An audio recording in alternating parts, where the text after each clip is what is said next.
Si la maison est trop peu nombreuse pour un agneau, on le prendra avec son plus proche voisin, selon le nombre de personnes. Vous compterez pour cet agneau d'après ce que chacun peut manger. Ce sera un agneau sans défaut, mâle, âgé d'1 an. Vous pourrez prendre un agneau ou un chevreau. Vous les garderez jusqu'au 14e jour de ce mois. Et toute l'assemblée d'Israël l'immolera entre les deux soirs. On prendra de son sang et on en mettra sur les deux poteaux et sur les linteaux de la porte de maison où on le mangera. Cette même nuit, on en mangera la chair rôtie au feu. On la mangera avec des pains sans levain et des herbes amères. Que le Seigneur bénisse sa parole au nom du Seigneur Jésus-Christ. Nous sommes en train de parler de quelque chose qui a un rapport avec la communion ou la Sainte Seine ou le repas du Seigneur.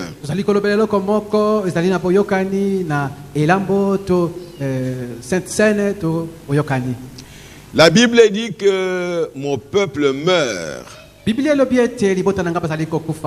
car il n'a pas de révélation, car il est ignorant.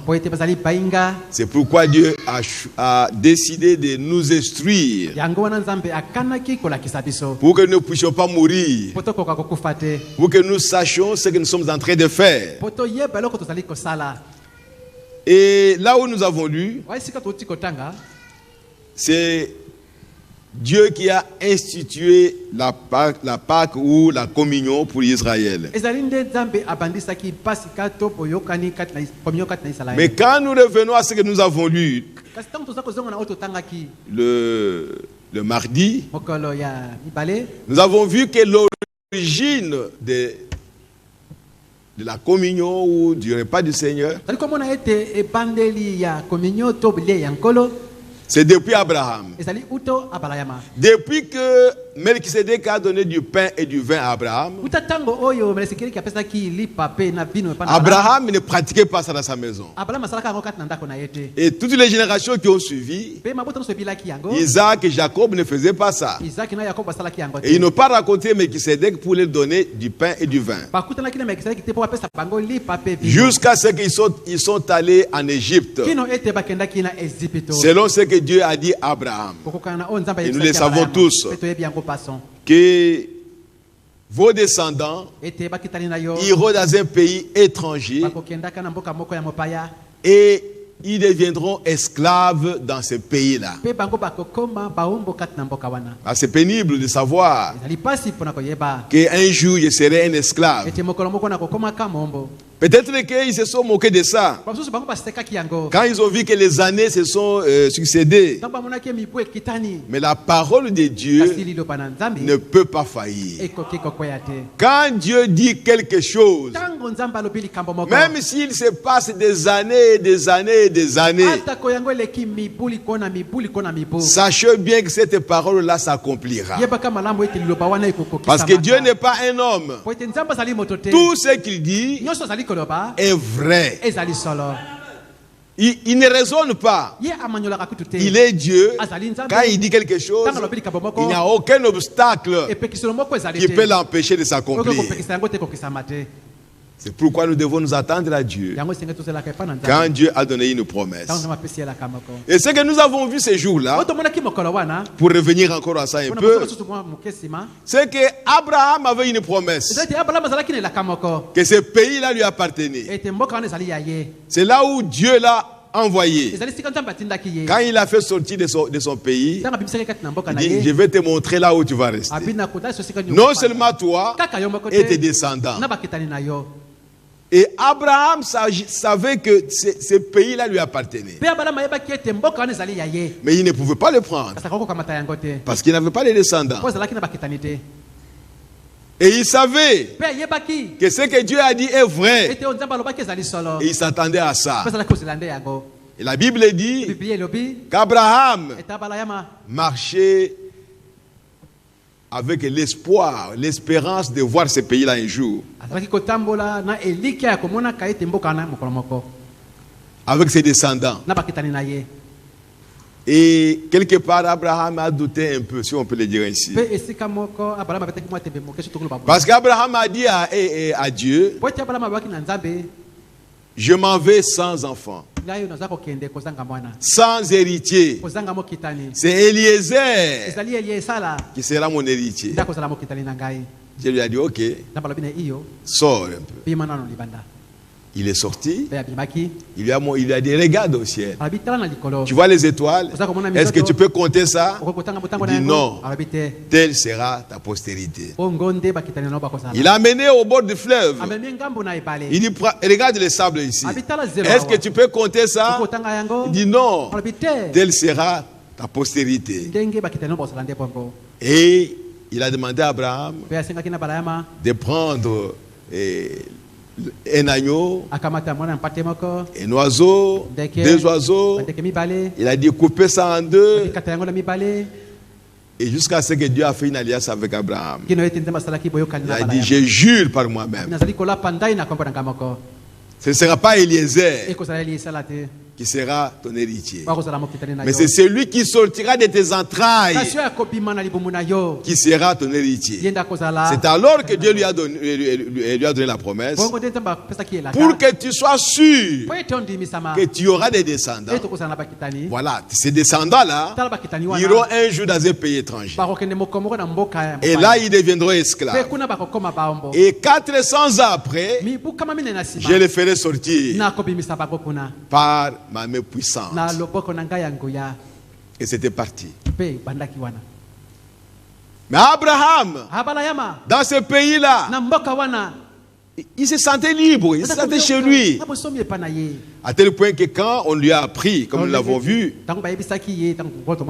que ton neveu Lot a été pris en otage par les ennemis qui sont venus envahir la ville de Sodome et Gomorrhe. Abraham, avec cette assurance que ça c'est mon pays, je suis capable, à commencer par moi-même, je suis capable de détruire ces gens ici.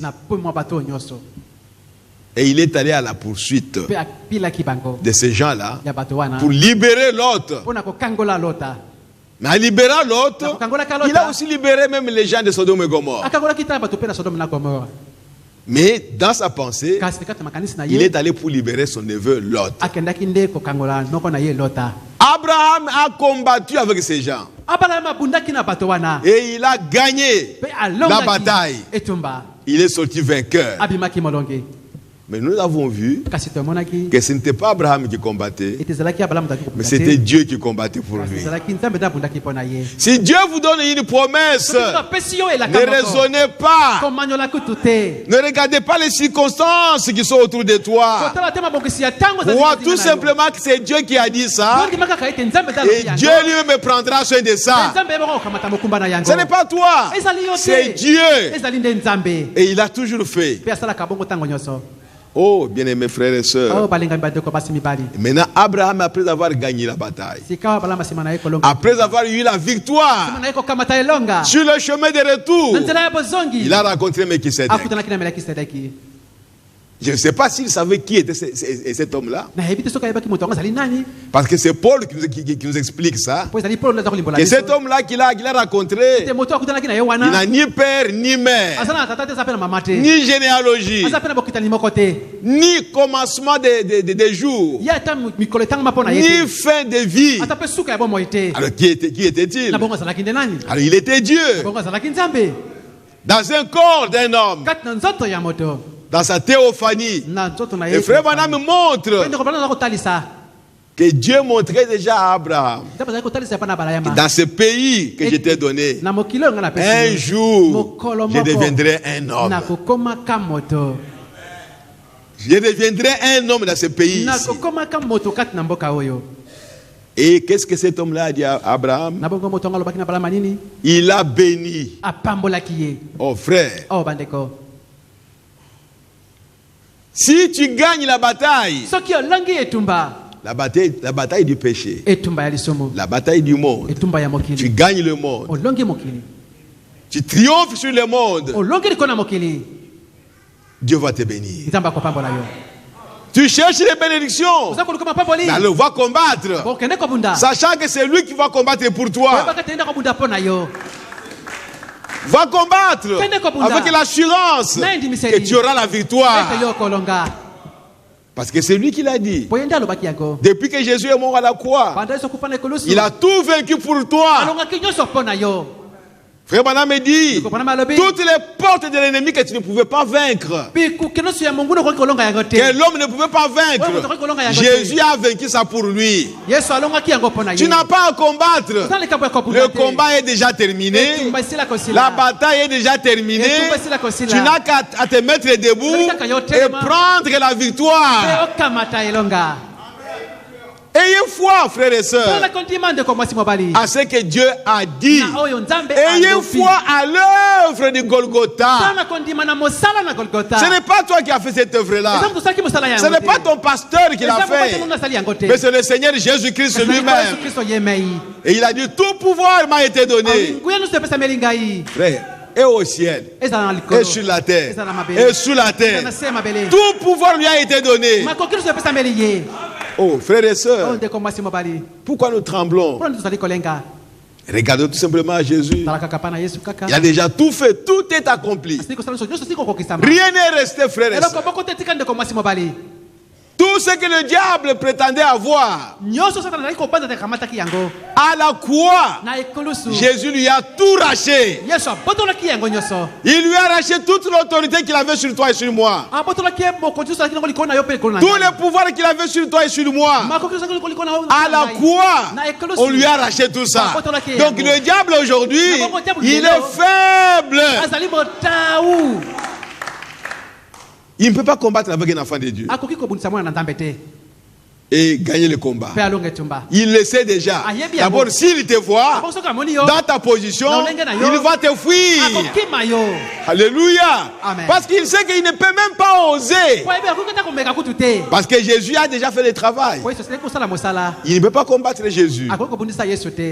Mais quand tu es ignorant, quand tu es encore un enfant, quand tu es encore un bébé, la Bible dit, quand un héritier est un enfant, il n'est pas différent d'un esclave dans la maison. Parce qu'il ne reconnaît pas ses avantages. Il ne reconnaît pas ses droits. On va me lui arracher le verre d'eau. Hey, toi, allez, donne-moi ça. Mais comme il sait qu'il n'est pas héritier, il va céder ça au diable. Non, frère, ne cède rien au diable. Garde tes droits dans la maison de Dieu. Toutes les promesses que Dieu a données, c'est pour toi. Cela doit s'accomplir. Rien ne peut empêcher Dieu d'accomplir ce qu'il a dit. Oh frère. Oh, d'accord. Et Melchisedec a dit à Abraham, bénis l'Éternel, Dieu, qui a livré tes ennemis à toi. Donc toi tu pensais que c'est toi qui combattais. Non, c'est l'Éternel, le Très-Haut qui t'a livré tes ennemis. C'est pourquoi il est écrit que résister au diable et il fuira l'un de vous. Donc la chose que nous avons vue, c'est que Melchisedec, après la bataille d'Abraham, il a donné à Abraham pain et du vin. C'est ça l'origine de la communion que nous prenons ici. C'est Dieu lui-même qui a institué cela. Il savait qu'il reviendra. Il était dans sa forme, il était théophanie. Il savait qu'il viendra dans ce pays comme un homme. C'est alors qu'il va réellement instituer ce que nous sommes en train de faire ici. Et Frère Branham me dit, nous devons combattre. Pour vous approcher de la table du Seigneur, il faut avoir combattu, il faut avoir vaincu le monde. Je vais vous dire une chose, frère. Peut-être que je vais encore le répéter le dimanche. Parce que maintenant, aujourd'hui, nous sommes en train de parler de la Pâque juive. Comment Dieu a institué la communion sous cette forme que les enfants d'Israël ont eue en Égypte. Comme nous venons de le lire. Mais bien aimé, je veux que vous saisissiez une chose. Quand Dieu parlait aux enfants d'Israël, il parlait aux enfants d'Israël, au sang d'Israël, à ceux qui sont sortis d'Israël. On ne pouvait pas faire les efforts pour devenir enfants d'Israël. Écoutez bien ça, frères et sœurs. Il n'y avait pas d'effort à fournir pour être un enfant d'Israël. On est né enfant d'Israël. Et la communion était uniquement pour les enfants d'Israël. Et la circoncision était uniquement pour les enfants d'Israël. Et Dieu s'adressait seulement aux enfants d'Israël. Personne ne peut se dire non, moi je ne suis pas encore bien, je ne suis pas ici, je ne suis pas un enfant d'Israël. Non. Même s'il avait un œil crevé, il était toujours enfant d'Israël. Même s'il avait un bras coupé, il était toujours un enfant d'Israël. Peu importe sa condition, même si sa figure était déformée, mais il savait qu'il avait le sang d'Israël. Et il était prêt à venir manger la communion. Parce qu'il était enfant d'Israël. La communion était pour les enfants d'Israël. C'est pourquoi, frères et sœurs, Jésus a demandé, où il a enseigné la nouvelle naissance. Normalement, bien aimés frères et sœurs, on ne pouvait pas se tracasser, on ne pouvait pas se battre, on ne pouvait pas forcer pour que nous devenions meilleurs. Non. C'est notre droit d'être meilleur, d'être bon. Si nous avons suivi réellement les instructions, quand nous avons cru à Jésus-Christ, si nous avons suivi le chemin, personne ne peut dire non, toi tu n'es pas bien, je par la Sainte-Seine, toi. Non. Parce que nous serions nés de nouveau, nous aurions des natures nouvelles, et la communion c'est pour nous. Mais parce que nous n'avons pas suivi les chemins. Aujourd'hui, on trouve des gens qui sont des menteurs, qui sont des arrogants, qui sont des orgueilleux, qui sont des voleurs, qui sont des adultères. Mais ils sont dans l'église comme enfants de Dieu. Mais comment ils vont se présenter? C'est qu'ils n'ont pas suivi les instructions. Parce que quelqu'un qui vient à Christ, même s'il vient aujourd'hui, s'il suit les instructions, mais il va entrer dans le royaume. Il naîtra de nouveau. Et quand vous naissez de nouveau, vous entrez dans le royaume le même jour. Mais la chose est difficile maintenant. Parce qu'on n'a pas suivi les instructions. Je crois, je viens, je suis baptisé, alors que je ne crois pas. Parce que j'ai continué avec mon ancienne nature. Or, quand je viens à Christ et que je rencontre le Christ, le même jour-là, je me dépouille de mon ancienne nature. Je meurs. Je prends mon ancienne nature, je donne ça à Christ. La nature des péchés. Jésus est mort pour nos péchés. Voici l'agneau de Dieu qui ôte le péché du monde. Si je crois en lui, mes péchés doivent être ôtés. Oh, gloire à Jésus-Christ.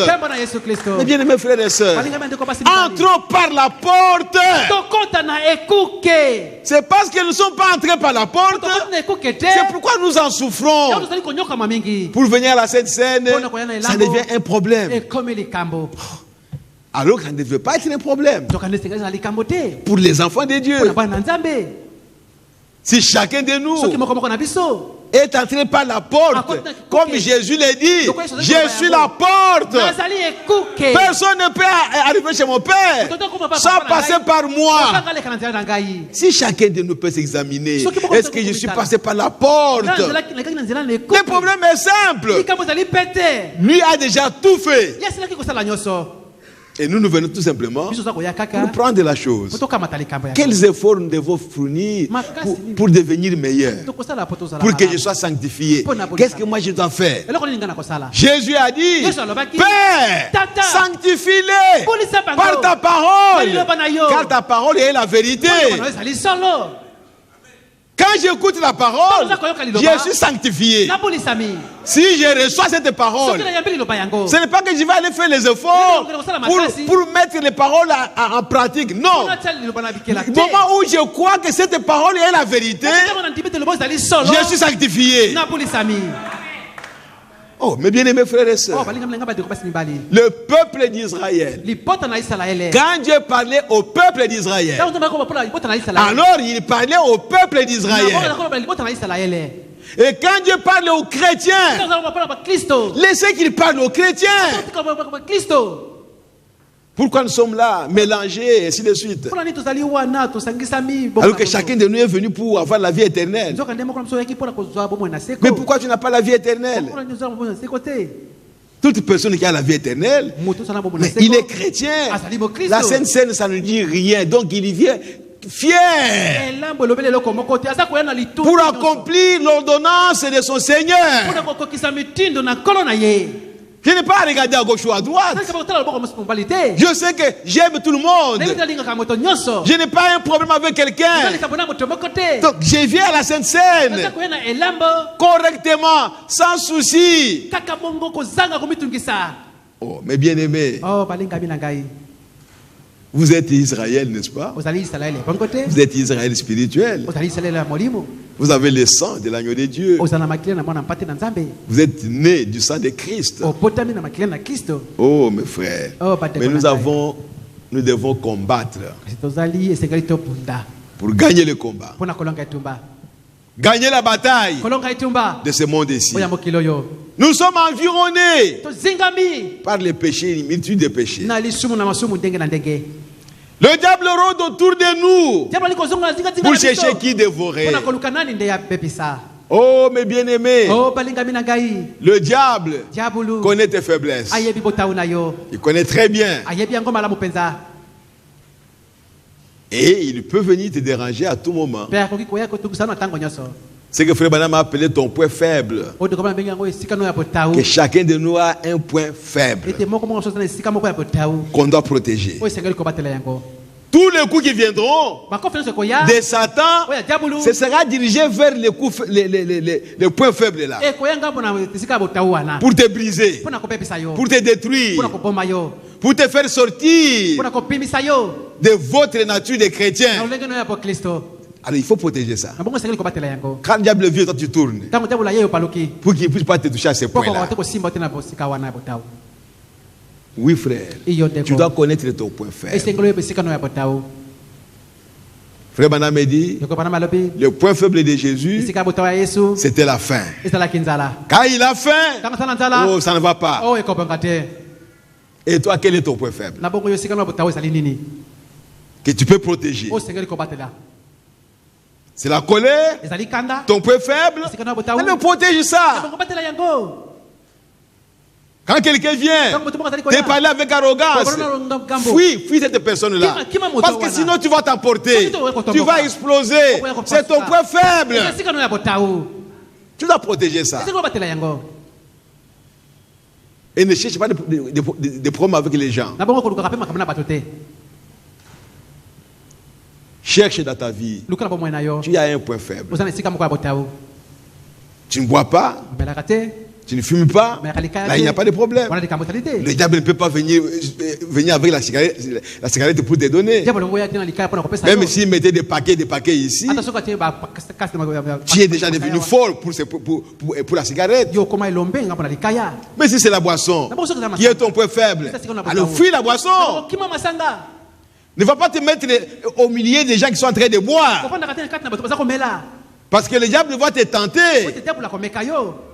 Chacun a son point faible. Oh, moi je suis faible ici. Protéger ces points-là. Fuyez. Peut-être que pour voler, tu ne peux pas voler. Même si on vient avec des millions de dollars ici, gardez ça. Tu ne peux même pas songer à voler. Tu es déjà devenu adulte. Tu es devenu fort pour ce qui est de voler. Tu ne peux pas voler. Mais tu dois avoir un point faible quelque part. Que tu dois protéger à tout moment. Pour que le diable ne vienne pas te tenter par ces points-là. Et si tu ne reconnais pas ça, le diable viendra toujours. Toujours. On dira que tu n'es pas chrétien. Oui, il est chrétien, mais... Il est chrétien, mais... Pourquoi? Parce que tu ne sais pas protéger ton point faible. Oh, frères et sœurs. Les enfants d'Israël en Égypte, Dieu voulait tuer le premier-né de chaque famille. Le premier-né. Si c'est une fille, il n'y a pas de problème. Mais tous les mâles premiers-nés, jusqu'aux animaux.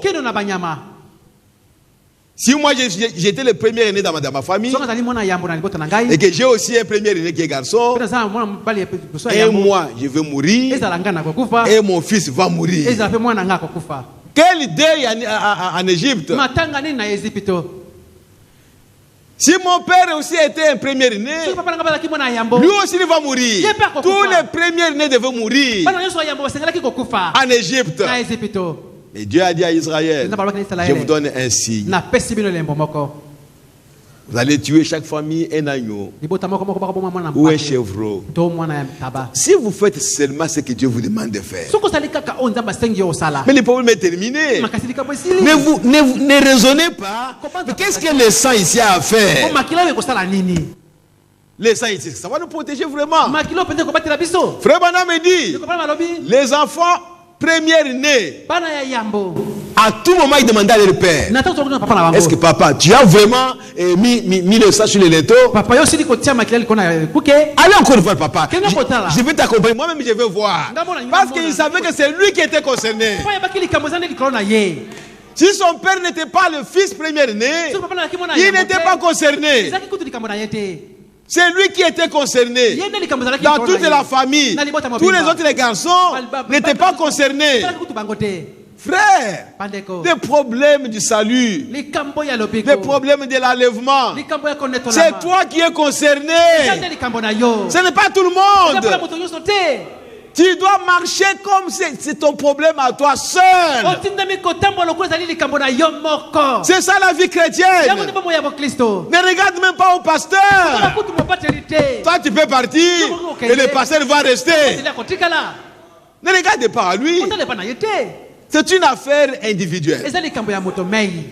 Une affaire entre toi et Dieu. Pas entre nous et Dieu, non. L'église n'est pas concernée. C'est toi qui es concerné. Et bien aimé, nous perdons notre temps.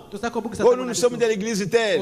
Oh, nous avons une vraie doctrine. Oh, notre a fait ceci, il a vu Dieu un jour. Qu'est-ce que cela fait si tu as vu Dieu un jour? Et c'est un problème ça. Est-ce que tu marches avec Dieu? Tu as vu Dieu il y a je ne sais pas moi, un mois. Mais est-ce qu'aujourd'hui tu l'as vu? Notre Dieu, c'est un Dieu du présent. De chaque jour, de chaque minute, de chaque seconde. Je ne regarde pas ce que j'ai fait hier. Ce que j'ai fait, c'est déjà passé. Dieu va me juger sur ce que je suis en train de faire maintenant. Même si hier j'étais un homme rempli de Saint-Esprit. Mais si aujourd'hui je ne le suis pas, mais je serai condamné. Oh, frères et sœurs, que Dieu nous aide. Lisons quelque chose dans la prédication de la communion, prêché le 7 juillet 62. La communion. Le prophète dit ceci. Au paragraphe 12.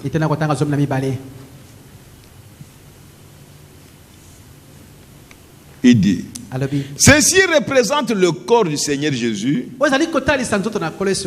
le pain. Et comme les cantiques le disaient tout à l'heure, ma foi regarde à toi. Il n'y a que 3 ordonnances que le Seigneur nous a données. C'est le baptême, prendre le pain et le vin, et le lavage des pieds. Ce sont des ordonnances. Et ceci représente le corps brisé de Christ. Ma prière est que chaque personne qui prend part à ceci ce soir reçoive la bénédiction du Saint-Esprit venant sur lui.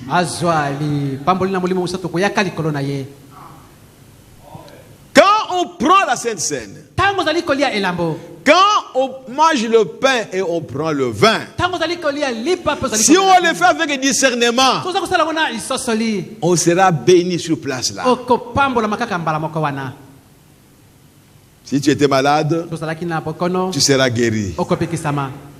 Si tu avais un problème, tu auras une solution. Tu auras des bénédictions, frères et sœurs. Si tu as un discernement du corps de Christ, c'est Dieu qui parle. Ce n'est pas l'homme. C'est Dieu qui a donné la promesse. Mais si vous les prenez sans discernement, la Bible dit: beaucoup sont malades à cause de ça. Beaucoup sont morts à cause de ça. Beaucoup auront des problèmes parce qu'ils ont pris le repas du Seigneur sans discernement. Ils l'ont pris avec un comportement, une vie indigne. Pour les enfants d'Israël, il n'y avait pas une vie indigne. Le problème était seulement il faut être un enfant d'Israël. C'est tout. À moins que tu ne sois pas circoncis. Mais quand tu es un enfant d'Israël, tu es un juif. Chacun venait à la Pâque manger, se réjouir, glorifier le Seigneur, se souvenir de ce qui s'est passé en Égypte. Parce qu'ils ont des souvenirs. Mais nous sommes maintenant dans la partie spirituelle. Ce n'est pas pour un groupe. Israël, Dieu traitait avec eux en tant qu'un groupe, comme une nation. Mais Dieu ne traite pas avec nous comme une église locale comme ça. Non. Non. Dieu traite avec nous en tant qu'individu dans chaque église locale. C'est pourquoi il n'y a pas une église locale qui peut se dire: nous ici nous sommes comme ça, nous ici. Non, ça n'existe pas. C'est anti-scripturaire. Parce que tu ne connais pas celui qui est à côté de toi. Et que peut-être tu ne connais même pas le pasteur. Il vous prêche l'évangile, mais vous ne le connaissez pas. Oui, frères et sœurs. C'est pourquoi nous devons travailler avec tremblement pour notre salut. Travaillons avec tremblement pour notre salut. N'ayons pas de prétention. Non. Frère Branham dit, Israël mangeait la manne, la même manne. Mais des milliers, des millions sont morts dans le désert. Ils ne sont pas entrés dans le pays des promesses. Mais ils ont mangé la manne. Ils avaient le même pasteur, Moïse. Mais ils ne sont pas tous entrés. Donc ce n'est pas le fait d'avoir les mêmes pasteurs. Non, ce n'est pas ça. Ou d'être dans une même église, ce n'est pas ça. Les gens perdent leur temps pour rien. C'est toi avec Dieu. Frère, que le Seigneur nous aide. Il dit, et pour ceux qui sont malades, que le Dieu du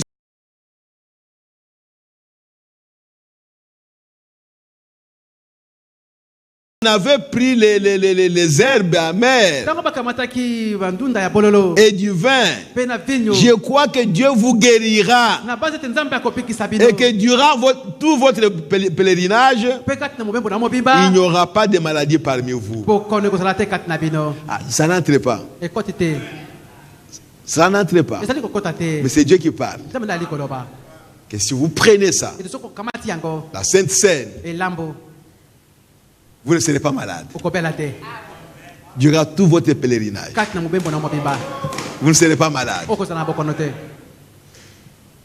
Où est-ce que cela peut trouver la foi pour que cela puisse s'accomplir? Oh, mes bien-aimés, Dieu, il est en train de parler.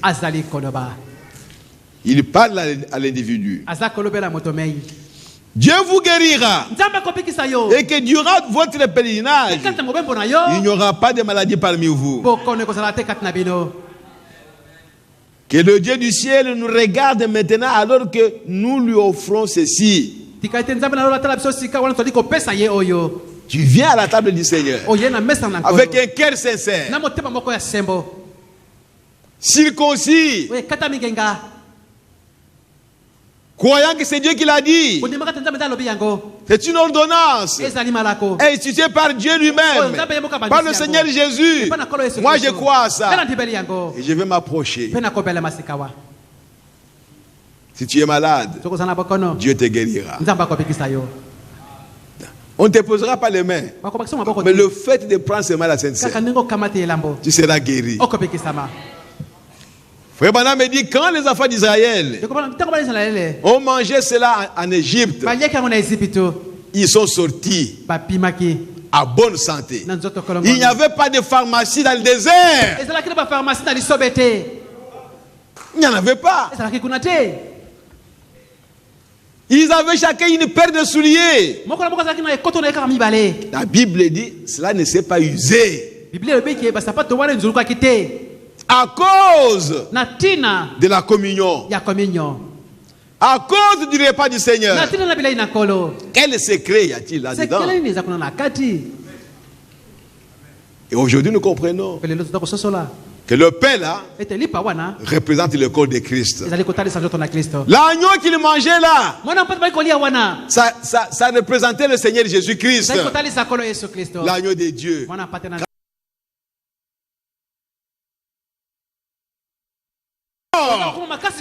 Mangez la parole et la parole vous fortifiera. Oui, frères et sœurs. Oh, que Dieu nous aide. Quand nous nous approchons de la Sainte Seine, Israël a marché pendant 40 ans. Personne n'est tombé malade. Seulement ceux qui ont été mordus par les serpents, par les désobéissances, Et même ça, Dieu a dit à Moïse, va placer un serpent d'airain. Quiconque regarde, s'il est mordu par le serpent, il sera guéri. Seulement regarder. Ce n'est pas Moïse qui devait les reposer les mains. Non, chacun devait seulement regarder. Même si tu as été mordu par le serpent à Kenge à Bandundu là-bas, la jambe est gonflée. Tu dis seulement aux gens, hein, amenez-moi à Kinshasa devant le serpent des reins. Il n'y en avait qu'un seul. Même si la jambe commence déjà à pourrir, dès qu'il arrive, sa chance qu'il ait encore le souffle de vie. Sa chance. Et pour arriver et regarder au serpent des reins. Dès qu'il regarde, c'est fini. La pourriture là disparaît. La jambe devient normale. C'est ainsi dit le Seigneur. C'est Dieu qui a prononcé la parole. Il veille sur sa parole. Ne regardez pas aux circonstances. Ne regardez pas la durée des temps. Oh, ma maladie a fait longtemps, des années. On m'a soigné par les médecins, par des spécialistes. Oh non, ta maladie est incurable. Ne crois pas à ça. Rien n'était possible à celui qui croit. Oui, frères et sœurs, nous sommes ici seulement pour croire à ce que Dieu a dit. C'est ça ce qui constitue notre vie. Mais si votre vie est constituée par ce que Dieu a dit et par ce que les hommes disent, vous êtes la personne la plus malheureuse. Parce que Dieu ne va pas agir. Tu es malheureux. Sors de l'autre camp là-bas. Viens dans le camp de Dieu. Oui, il n'y a que la parole de Dieu. Regarde la parole de Dieu. Dieu est derrière sa parole. Les yeux de Dieu sont sur sa parole. Si tu sors de sa parole, Dieu ne te voit pas là où tu es. À moins que tu retournes dans la parole. C'est pourquoi Dieu n'est pas content de toi. Parce que tu es sorti de la parole. Tu fais des choses qui ne sont pas agréables à Dieu. Dieu n'est pas content de toi. Tu te connais bien. Reviens dans la parole de Dieu. Reviens sous le sang de Jésus. Pour que Dieu puisse te considérer. Car si tu parles en dehors du sang de Jésus, Dieu ne t'écoute pas. Et toi et moi, nous sommes des pécheurs. À tout moment ici, nous sommes pécheurs. Nos pensées sont pourries. Pourries. Mais si je me cache sous le sang de Jésus, Dieu me voit parfait. Dieu me voit saint. Ce n'est pas ma sainteté, mais c'est la sainteté de Jésus-Christ. Il est le seul qui était saint. Et par lui, il nous a sanctifiés. Nous aussi, nous devenons saints. Aux saints qui sont à Kinshasa. Aux saints qui sont à Éphèse. Aux saints qui sont à Corinthe. Ceux qui se cachent sous le sang de l'agneau de Dieu. Oh frère, Israël a mangé la communion, la Sainte Seine. C'est ce que nous sommes en train de manger. C'était la préfiguration de la véritable communion que Jésus a instituée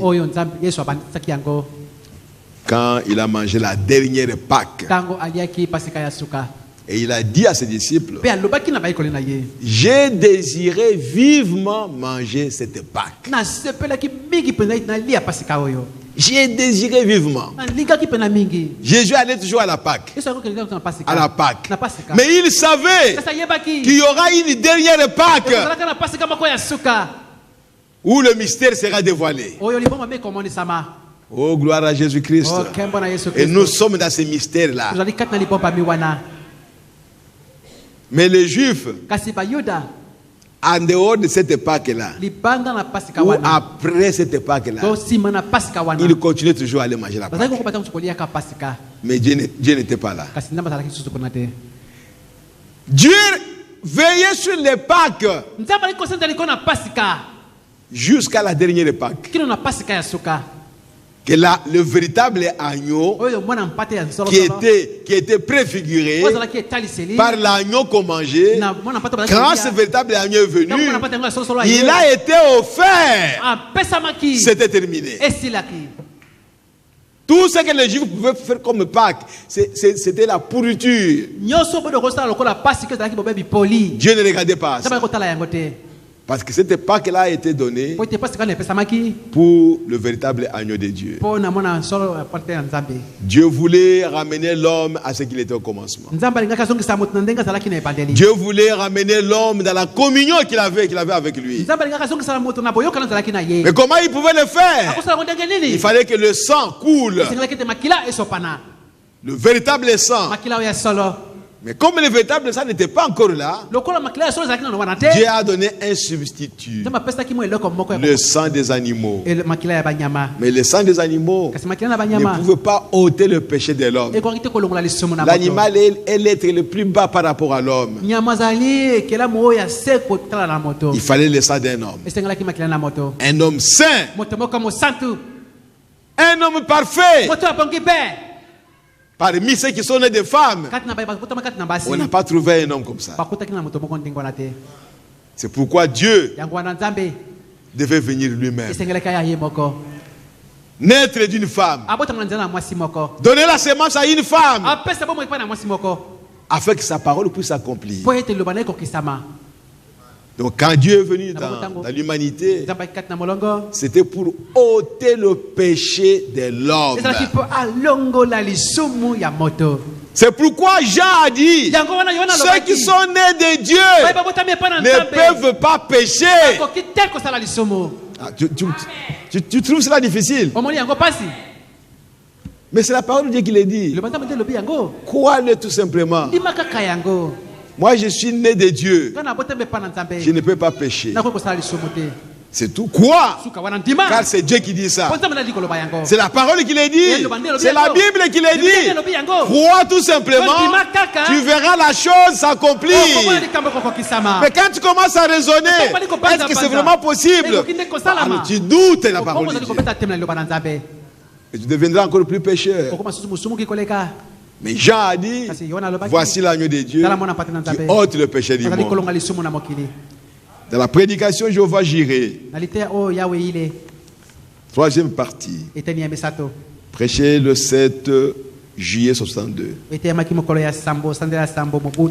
suis au paragraphe 89. Eh bien, les Juifs, lors du Yom Kippour, Yom Kippour, c'est une fête juive. Quand ils arrivent le premier jour de l'année, alors ils devaient compter. 10e jour, les Juifs devaient faire la pénitence. C'est-à-dire regretter les péchés. Et c'est ça qu'ils appelaient Yom Kippour. Y-O-M K-I-P-P-O-U-R. C'est une grande fête en Israël. C'est de ça que Frère Branham parle ici. Eh bien, les Juifs, lors de Yom Kippour, lorsqu'ils prennent la communion, ou plutôt la Pâque, tout Juif le sait. Il sait que sous le couvercle se trouve le morceau de pain caché rompu. C'était une tradition juive. Quand ils arrivaient dans la semaine où ils vont manger la Pâque, ils gardaient le pain couvert.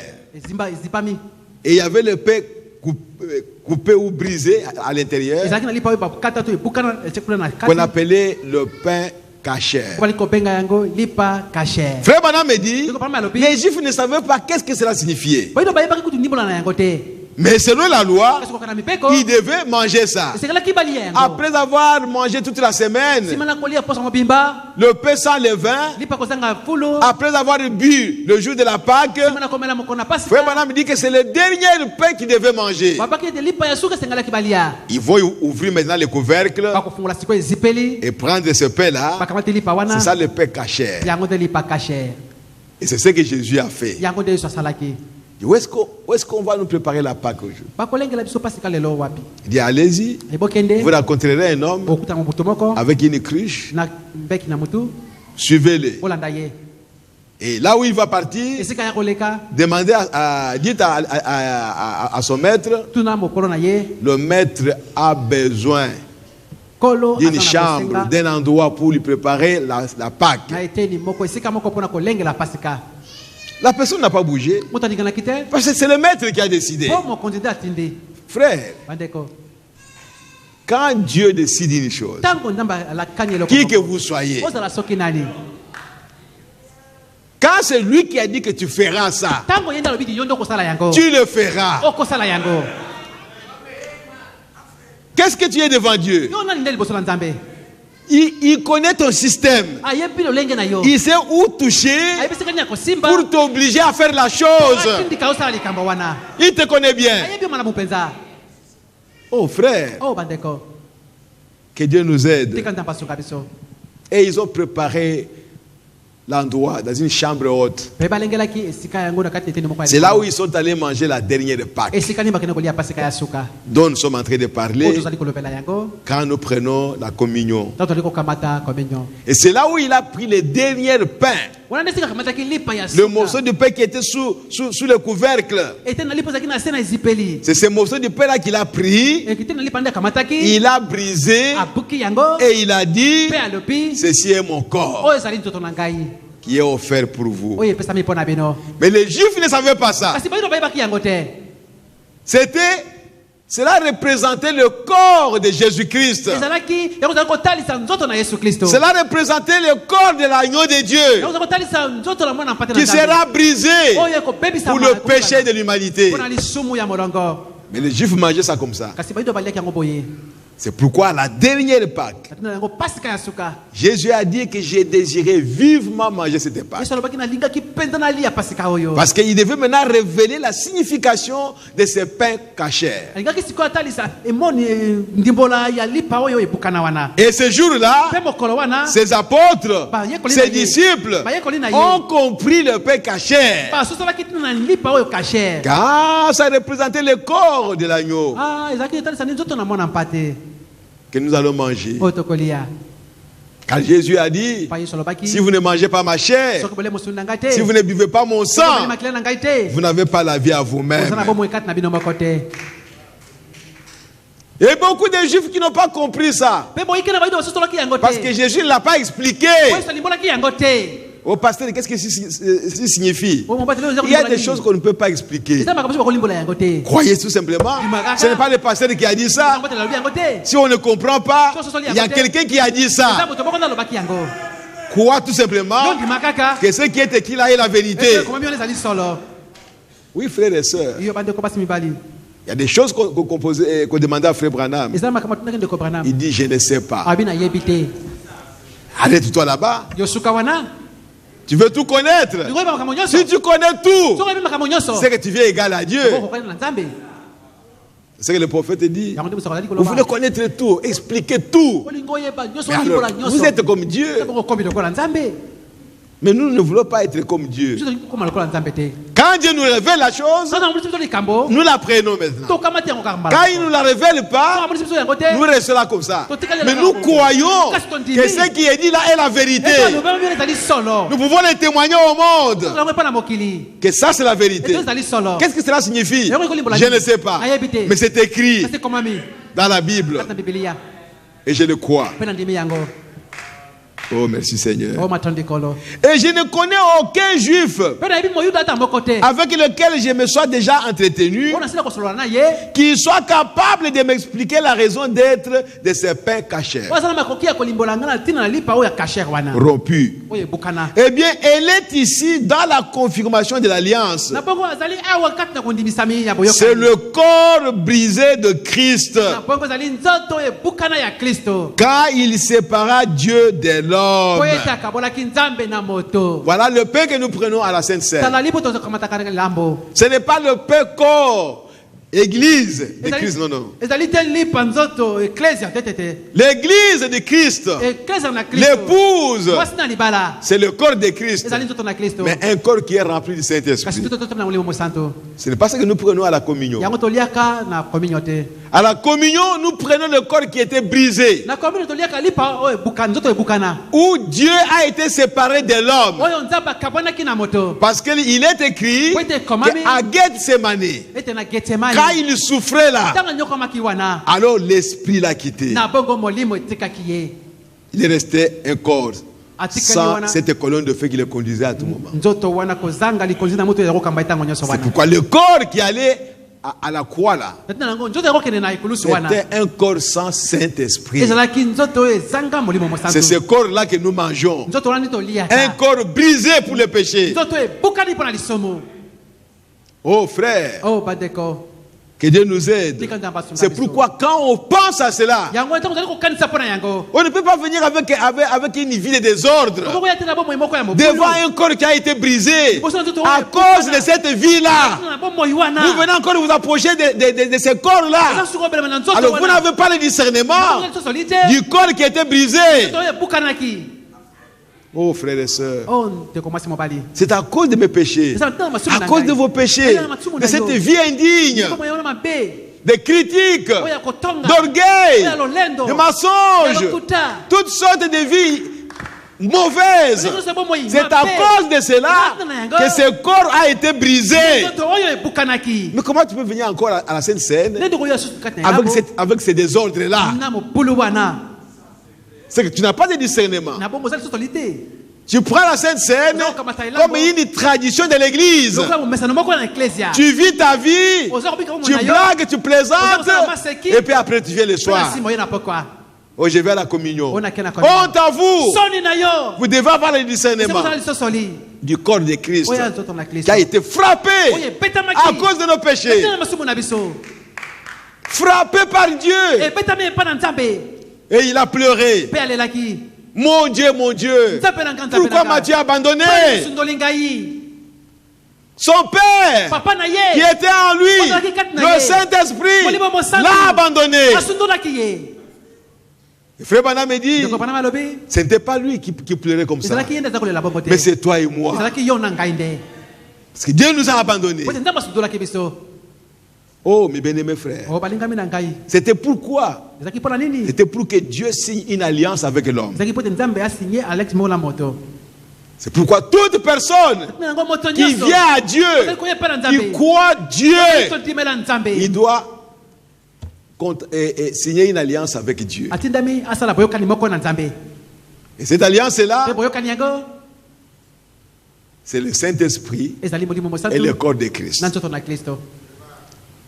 Dieu a pris Christ avec le Saint-Esprit. Quand il est revenu à la vie, il avait un corps glorifié. Il était Dieu. Il avait le Saint-Esprit. Il avait dit, je suis venu du Père, je retourne au Père. Et quand il est arrivé quelque part, la nuée l'a dérobé. Le frère Branham me dit, le jour de la Pentecôte, Dieu a pris l'esprit qui était dans ce corps-là. Il l'a envoyé sur la terre, dans son église. Et il a pris le corps, il l'a placé à sa droite.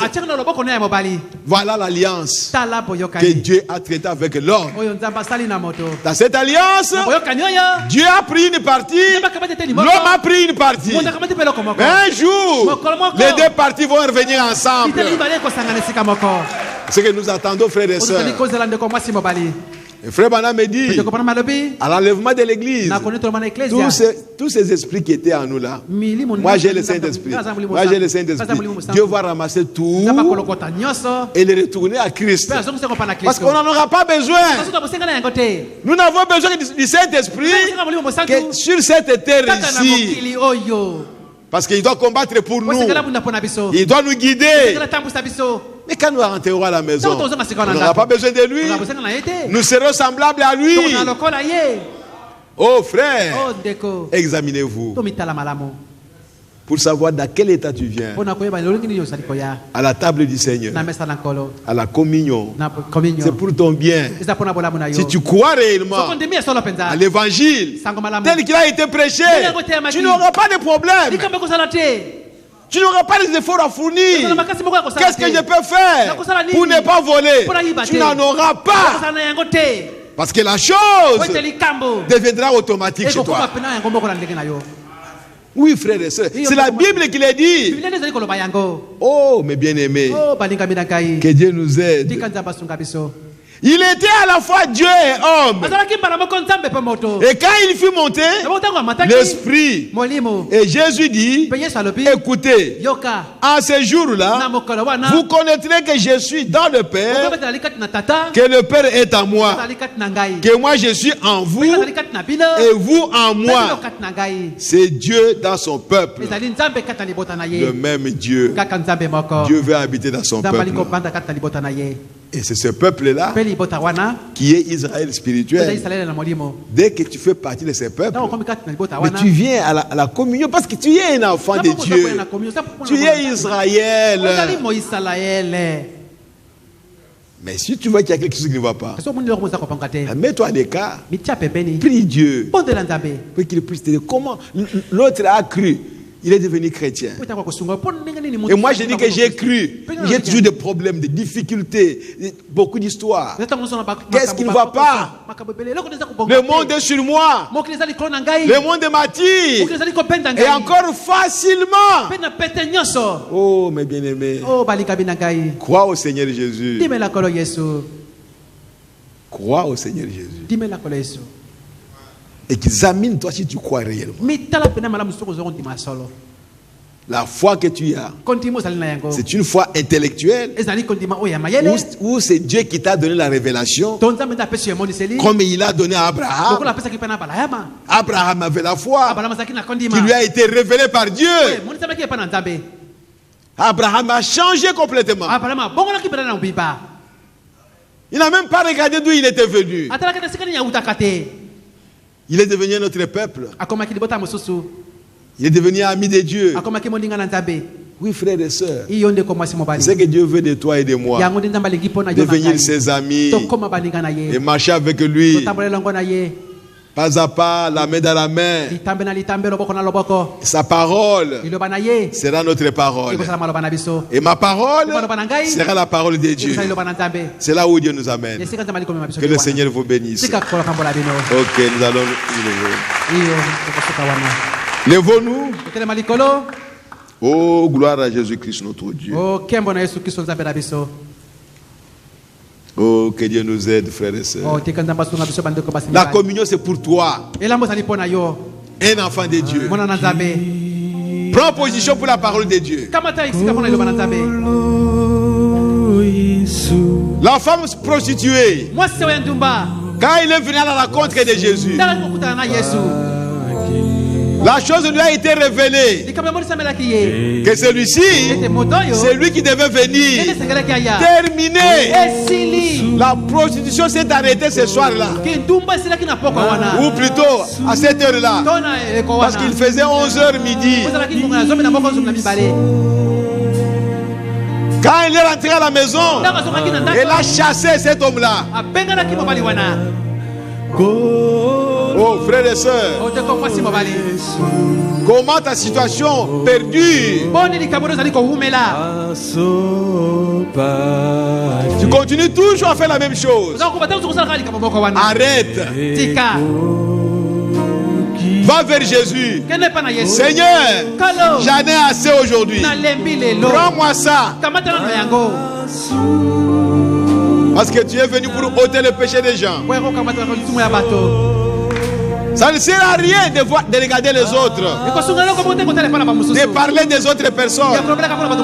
Même s'il est mauvais, ce n'est pas toi qui vas le sauver. Regarde d'abord à ta condition. Est-ce que toi tu es déjà sauvé? Au lieu de parler de l'autre. Oh frères et sœurs, comment tu vas faire sortir quelqu'un de la fosse alors que toi tu es aussi dans une fosse quelque part? Que Dieu nous aide ce soir.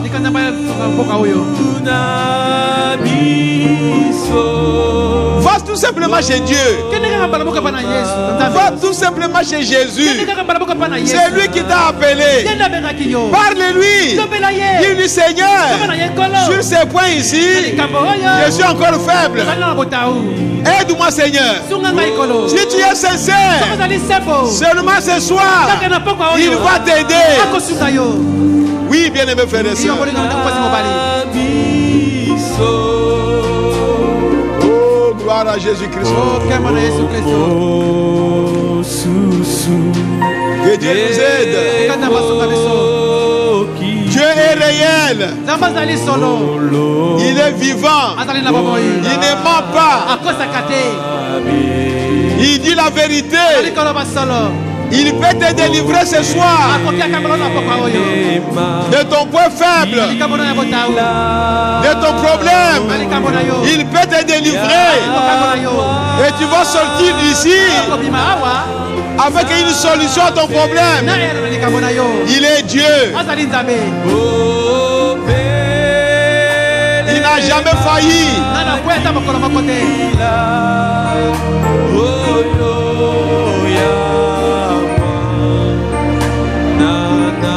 Ton fardeau, mon frère, ma soeur, ton fardeau ce soir, donne ça à Jésus. Débarrasse-toi de ça. Dis, Seigneur, je te le donne. Laisse-moi aller libre, sans fardeau aujourd'hui. Parle-lui. Il a les mains tendues pour te recevoir. Il veut bien te recevoir. Il veut bien t'accorder une solution à ton problème. Ce soir, pas demain, ce soir.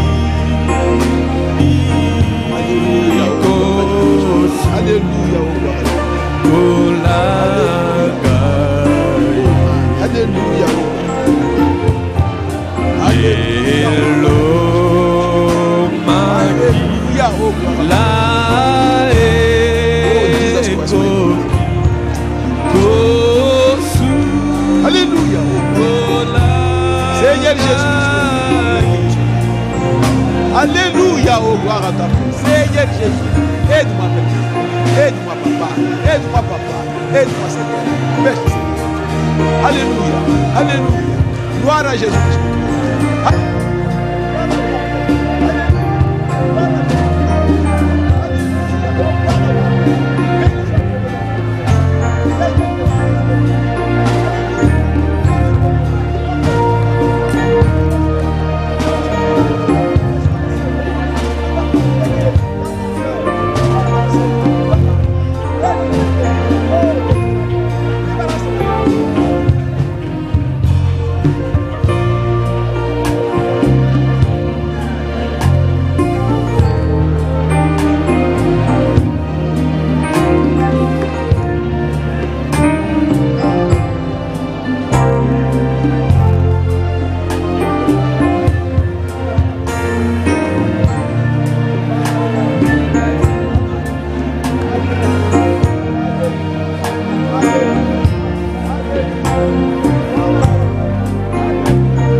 Le sang de Jésus-Christ, le sang de Jésus-Christ a purifié tous mes péchés.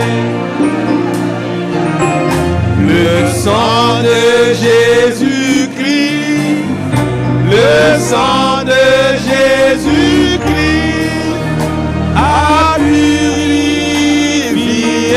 tous mes péchés. Oh, tous mes péchés,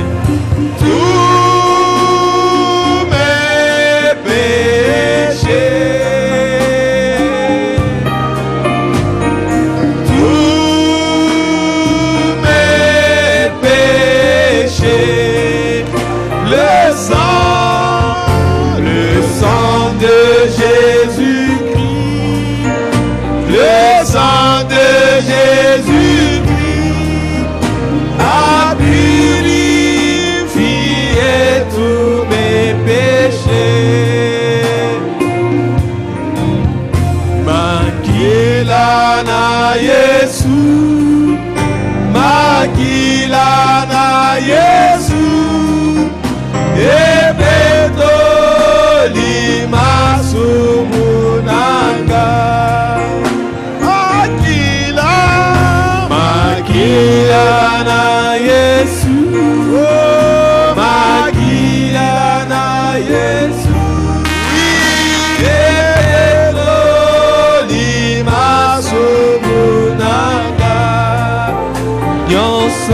penza nyonso penza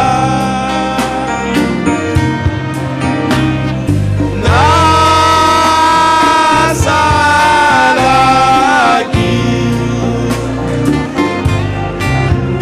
makila na Yesu makila na Yesu epetoli masumu nanga. Alléluia.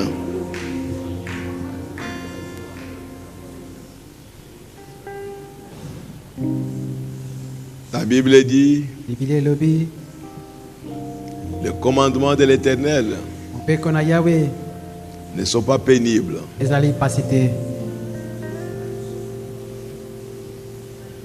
Ayez seulement confiance à Dieu. Et c'est lui qui a commencé l'œuvre en vous. Il l'amènera à la perfection. C'est lui qui le fera. Confiez-vous à lui et il le fera. N'ose pas faire les efforts.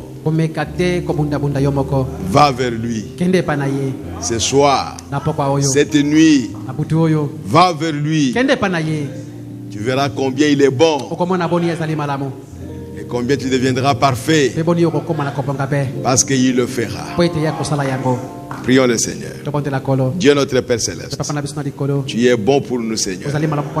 C'est pourquoi tu es en train de nous parler, oh Dieu Tout-Puissant. Père bien-aimé, nous connaissons ton plan, ton programme pour nous.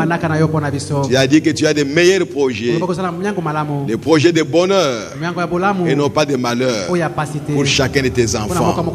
Oui, Père bien-aimé, tu nous as préparé de grandes choses que bientôt nous verrons, bien-aimé. Oh Dieu d'Israël, et tu as accompli une œuvre à la croix pour notre salut et pour notre guérison. Qu'est-ce que nous avons encore à chercher au Dieu Tout-Puissant que tu puisses faire? Père Céleste, révèle-toi à chacun de nous.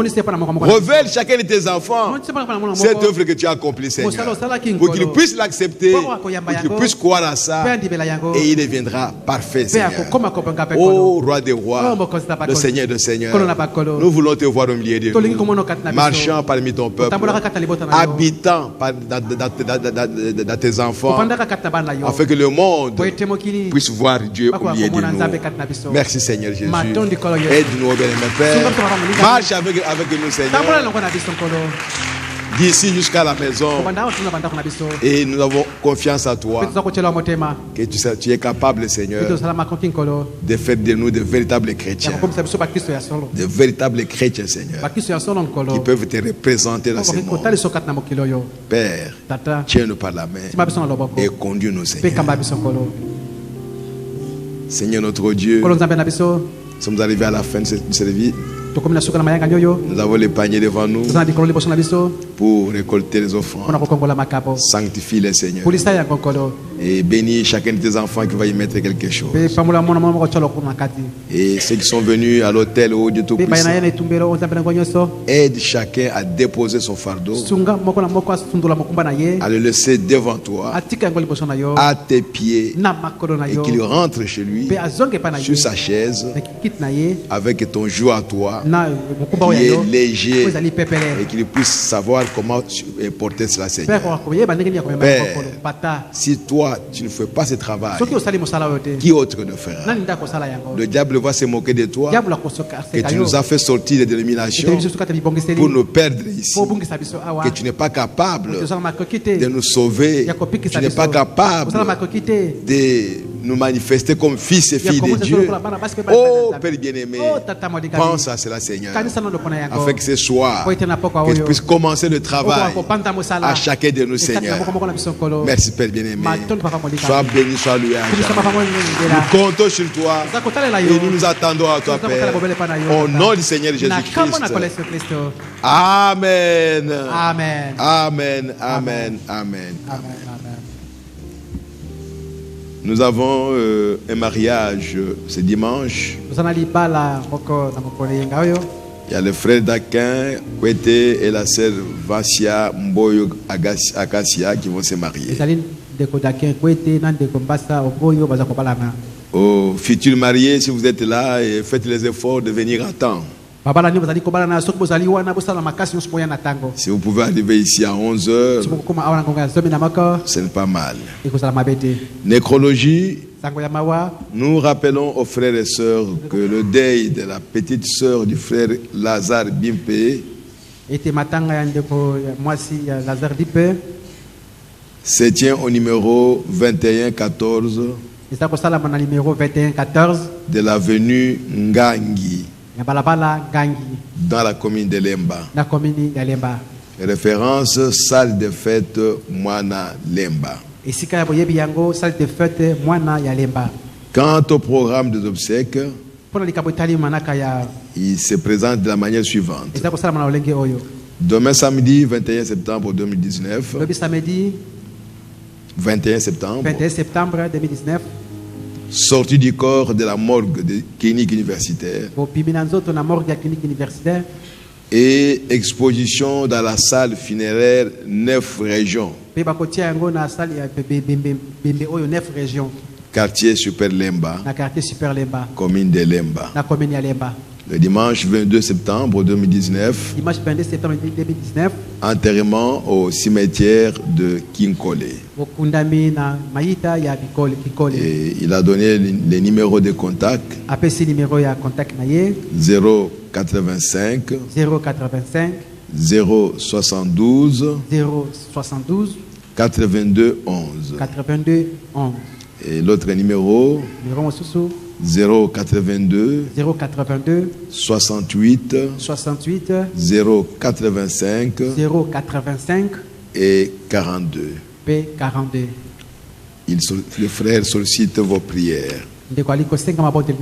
Ok, on chante pendant qu'on est en train de...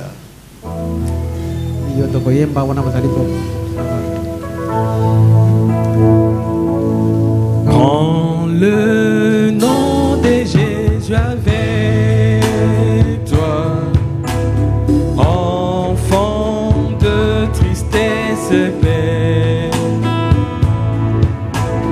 Il va te procurer la joie. Prends-le partout où tu vas. Oh oui, précieux nom, nom si doux, espoir de la terre, joie du ciel. Oh précieux nom, oui, nom si doux, espoir de la terre, joie du ciel. Oh oui, précieux nom, oui, nom si doux, espoir de la terre, joie du ciel. Oh, oh, oh, précieux nom, oh, nom si doux, espoir de la terre, joie du ciel. Prends toujours le nom de Jésus comme un bouclier puissant. Quand les tentations surviennent,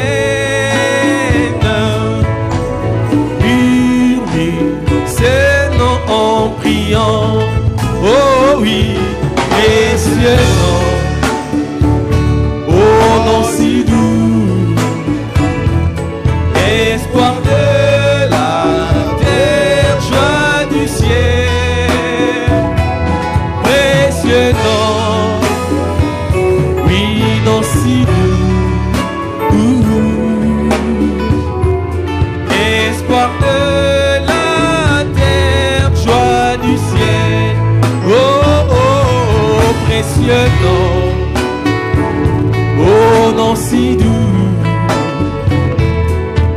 espoir de la terre, joie du ciel, oui, précieux nom, oh nom si doux, espoir de